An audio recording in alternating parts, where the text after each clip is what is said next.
All right, here's our next lesson on derivatives. So remember that you know that f of x or y, this is notation for your function, like the function itself, right? So this is going to be the derivative of the function. F prime of x, y prime, dy dx, these are all different ways of asking for the same thing, like different names for different notations. This is going to be your derivative. Okay, so remember that what is a derivative? It's your change in y over your change in x, and guess what? This sounds like your slope. All right, the slope of a function or curve. I think I meant to say function actually, but anyway, the slope of a function at any particular moment, all right, any particular x value, and the velocity of an object at any particular moment traveling, usually time is the moment, traveling along the path designated by f of x. So these are all different ways that the derivative gets used. Also, you can think of it as the slope of a tangent line to a function at a point. So like if you had a point like right here, it would be the slope of the tangent line. Remember, a tangent line touches the curve and then leaves, touches one time. So down here, these are all graphs of different functions, so I just want us to estimate or just look at what would you estimate the derivative to look like or to be for these functions. All right, so remember the derivative is the slope of the tangent line. So when you have a line right here, your derivative is going to be the slope of that line, because a line always has the same slope all the time. So if you look at this line right here, what is the slope? 2/3. So the derivative would be y equals 2/3. So it'd be a line like kind of coming across here. So if this was f of x, this would be f prime of x. Okay. And the slope of a flat line is 0. So the slope would be a line at 0. So if that was y, this would be like y prime. Right? So this gets a little bit harder. And because I don't have my equation here, I'm not going to be able to know the exact slope, but there are some things I do know. I know the slope is decreasing, or it's a negative slope, and then a positive slope. It changes right here. So that means that right here my slope is 0, so that means I would have a line that was positive on this side and negative on this side of 1. So this would be, like if this was called f of x, this could be a graph of my derivative, f prime of x. Okay, now look, I don't know the steepness of this line right here. It could be a little steeper, a little shallower, but it is a line to a parabola. Over here, here's my x and my y as a cubic function. So look, my slope is positive, then it switches to negative. So right here, there's an x-intercept. My slope is 0. It was positive, and then it went negative. And then at this point right here, it was negative, and then changed to positive. So at this spot, that x value, that's an x-intercept. It was going down and up, so I'm negative. I have to come back up and be positive. So my slope would look something like this. Now, again, I don't know. I know that these have to be x-intercepts for my slope, but I do not know how low this goes, or things like that. So you don't know an exact graph unless you have the equation. All right, so we learned that earlier. Okay, so in our example here, what's the derivative of a line? Well, it's that right there, right? So f prime of x is -3 in this problem, because it's a line, so it always has the same slope. Okay, so if you're given this equation, right 3 up 1, a parabola. Let's just sketch a little picture. We've done this before. What's a picture of the derivative? So look, I have a negative slope, then a positive slope. 3 is my turning point, right? 3 is a place where I have a 0 slope. I have a flat line. So 3 is 0, I am negative, and then I am positive. So you have to really think about, I don't know, derivative graphs differently. It has to be negative, positive. You're not really caring about much else. All right, here, given that the derivative was 2, what's a possible equation? So if your derivative is always the same number, that means that you used to have a line with that slope. So f prime of x, no, I'm sorry, that is f prime of x, f of x would have been something like, 2x plus 5. Now, so you don't know what this is, but you know that you have to have a 2x right here, right? So this could be 2x minus 1 or whatever, but you know that the slope is always 2. Okay, so now we're going to go backwards a little bit. So you have a function whose slope is all these numbers. So here, so remember how to read this. This is telling you that at -2, the slope is 0. Then at -3, the slope looks like about 2. Then at -4, the slope is about 4, like a positive slope. But over here, everything past -2, like the slope is negative, so the slope is negative. So what's happening here is your slope is 0, so that means you have a turning point. Before -2, your slope is positive, and then your slope down here is negative, right? So you have to imagine that you are rising and then you are falling. So you're going to have basically a parabola that is upside down. And at -2, someplace along this -2 line has to be a high point. So look, the high point could be here, here, like I don't know where because I don't have the equation. So I could draw a parabola like right here. I just know that I have a positive slope and then a negative slope. So I'm increasing, then decreasing. All right, so down here, I'm given a table for my derivative. And let's see, my derivative is always -4, so it's stable. So that means I must have had a line to begin with. I must have had a line with a slope of -4. So what's the equation for f prime of x? Well, f prime of x, you have it right here, equals -4. Right? What could be an equation for f of x? So that means I have to have a function whose slope is always -4, and the easiest thing to do with that is just make an equation of a line. So let's just do like -4x, how about -3, right? So that I don't know what that is unless I'm given more information. All right, so almost done here. Let's see, given this table of values for the derivative. So here I see that my derivative is like I have, a very negative slope, so very steep negative. It's getting less and less and less. And then finally, my derivative is 0 at 2. So I'm going to graph 0, 2. And then it's growing, right? So let's graph these points. So like -2, -8. All right, -1, -6. 0, -4. 1, -2. Oh, it's looking like a line, right? And then 3, 2, and 4, 4. Okay, so here's my derivative. My derivative is a line. So remember that if your derivative is a line, what came before you must have been a parabola, right? A parabola that was negative sloped and then positive slope. So you were going down and then you were coming up. So at 2, somewhere along this 2 must have been a minimum spot, right? You were coming down because your slope was negative, and then you rose because your slope was positive. Okay, so remember you have to learn to read a derivative graph like this. This is a negative slope, this is a positive slope. It matters if it's above or below the x-axis. All right, so last class you learned how to do the limit definition of a derivative, okay, how to find a derivative.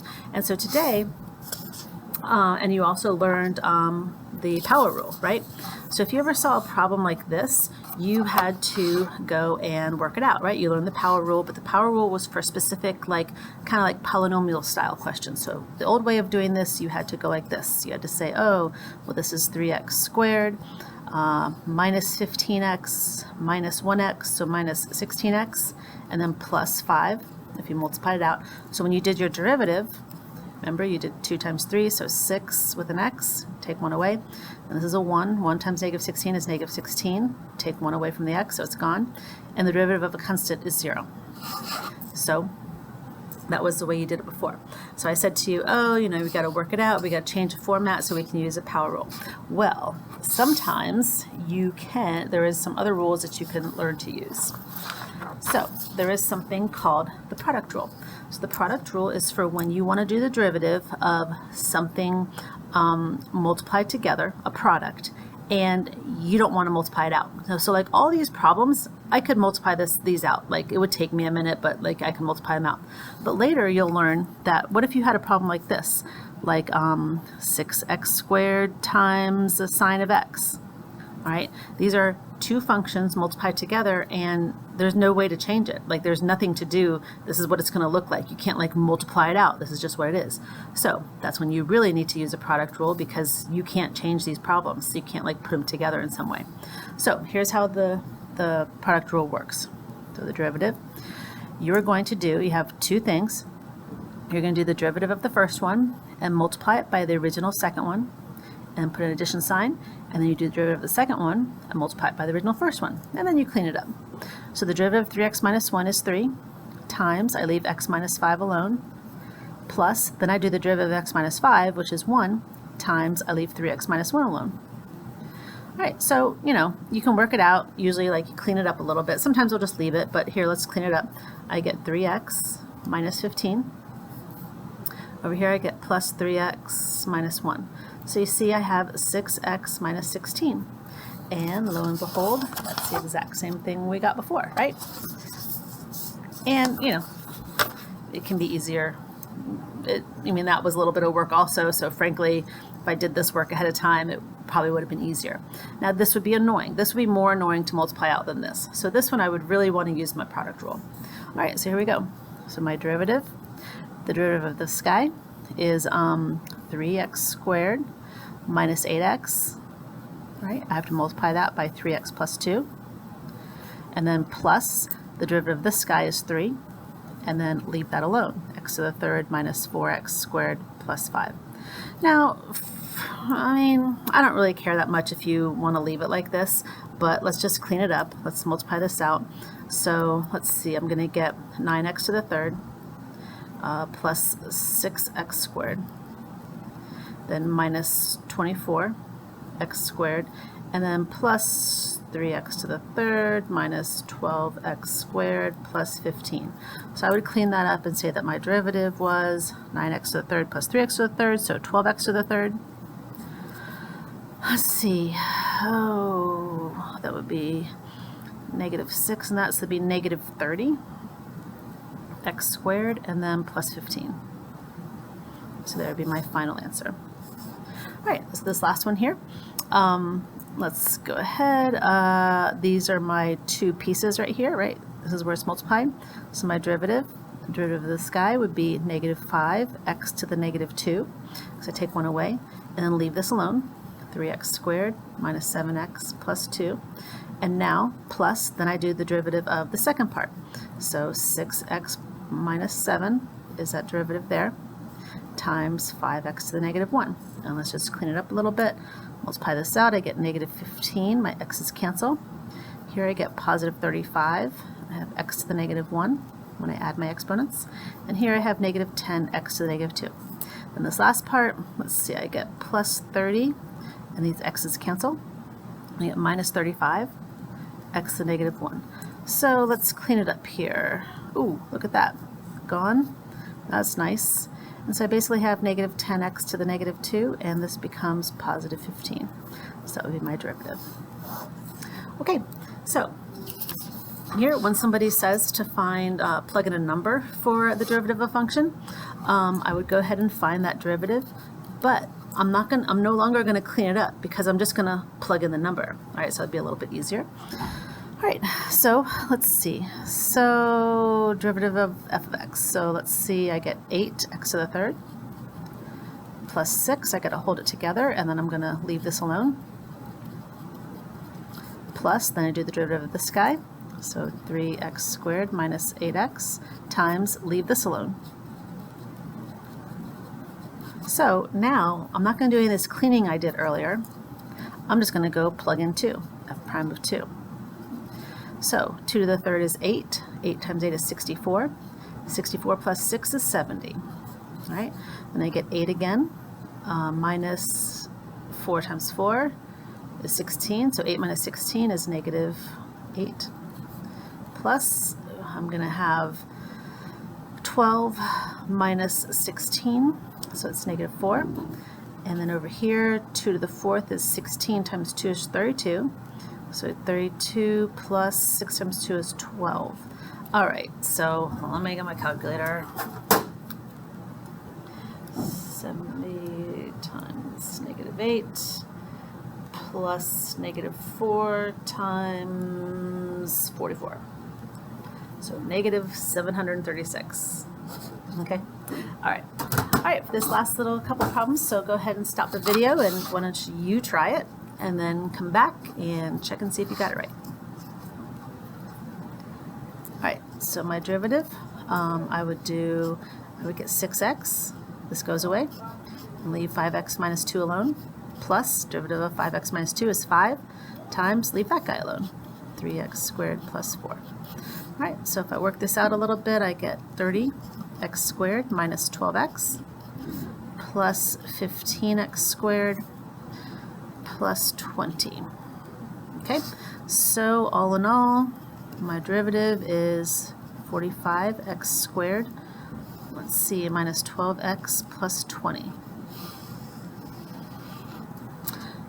All right, and down here, my derivative of prime of x, derivative of this guy is negative 12, x to the negative 3, right?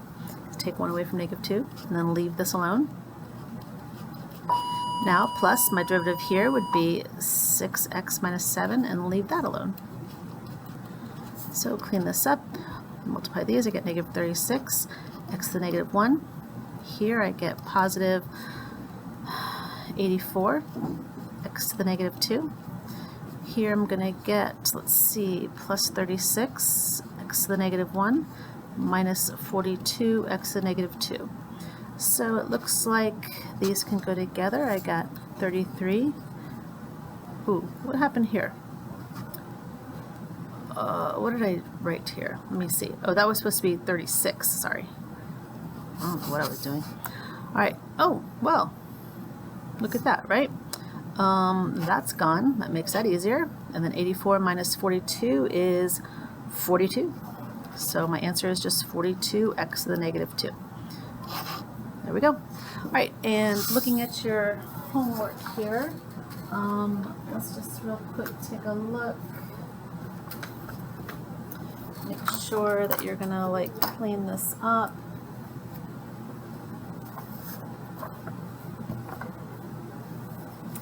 So when you do these problems, let's see, I guess I'm gonna say go ahead and clean them up. All right, go ahead and clean up and, you know, combine like terms and all that. Okay, when you do these problems right here, yeah, it'll be fine. They're not too hard. But, you know, you are going to have some different kind of problems, like, you know, you're going to have to fix this. This is going to become 5x to the negative 2, right? Rewrite it. This one down here, that'll be, you know, x to the 2/5, things like that. So don't forget that. All right, that'll do it. Bye-bye.